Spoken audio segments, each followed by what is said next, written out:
Maybe you don't have time to follow a complex diet. Well, you're in luck, because we're about to kiss on keto. Hey folks, my name's Allie, and let's get started.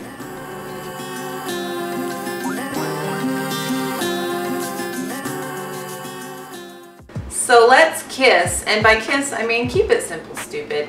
And not that I'm calling you stupid, okay? That's just something I heard from the office, and maybe somebody came up with that idea before Michael Scott ever did. But anyway, the reason why keto works for so many people is because it can be as simple or as complex as you make it. If you're into making awesome keto recipes like casseroles and desserts, and it's working for you, I say go for it. But if you're not a fan of complexity, then keto can work for you definitely, because all you have to do is look at your dinner plate or whatever you're eating and just take out the sugar and starches. And oftentimes those can be replaced with more vegetables and proteins. So if you're just starting out, you might be hearing a lot about percentages.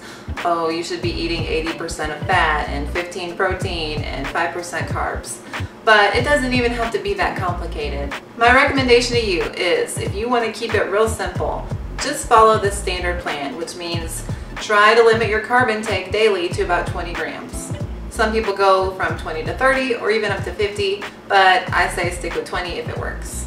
Okay, the second thing, please make sure you get enough protein. I keep hearing about how if you eat too much protein, it'll turn into carbs in your body, which I think I've heard is true if you eat a very high excess amount of protein, but it's definitely better to eat a little bit more protein than you need than it is to not eat enough, because you'll start eating away muscle and it could affect your hair and nails. So I definitely recommend getting more protein than you might think you should eat. So for me, I'm a tall lady. I try and get around 100 grams of protein a day. And none of the fat. So when you think of those percentages, the 80, 15, 5 for fat, protein, and carbs, people think that the fat on a keto diet, because it's called a high-fat, low-carb diet, is a goal. No, please do not try and eat excess fat. Now, if you do find that you're feeling hungrier throughout the day, I would suggest maybe starting the day out with a fattier breakfast to help you get to lunch. For me, it's cheese right now. Sometimes it's peanut butter, which are both higher fat foods.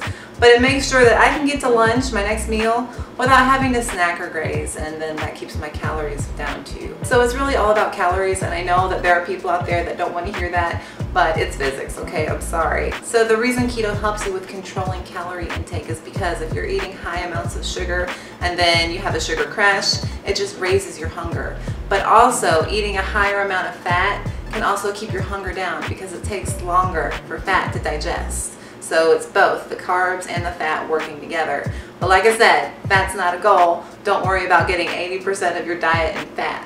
Keto may sound trendy, but really it's just a natural state that your body is pushed into because you are eating less sugar. So your body goes from running on sugar to running on stored fat. So even if you need some extra fat throughout the day to help you feel fuller, that's okay. But don't try and make fat a goal.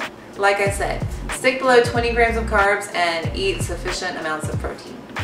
So you can keep it very simple. It doesn't have to be complex at all. And also, when you keep it simple, it makes it easier to log and see how much you've eaten. So for me, I eat meat throughout the day, cheese in the morning, maybe a meat with maybe some cheese for lunch. And then for my dinner, I have a meat main meal with a very large side of vegetables. So my diet mainly consists of meat, vegetables, dairy, eggs. Eggs are dairy, right? Are they included? And then I like to have a sweet treat. So for me, sometimes it's peanut butter or really dark chocolate. Okay, you can't really go wrong. It's a healthy, natural diet. Meat and vegetables mostly.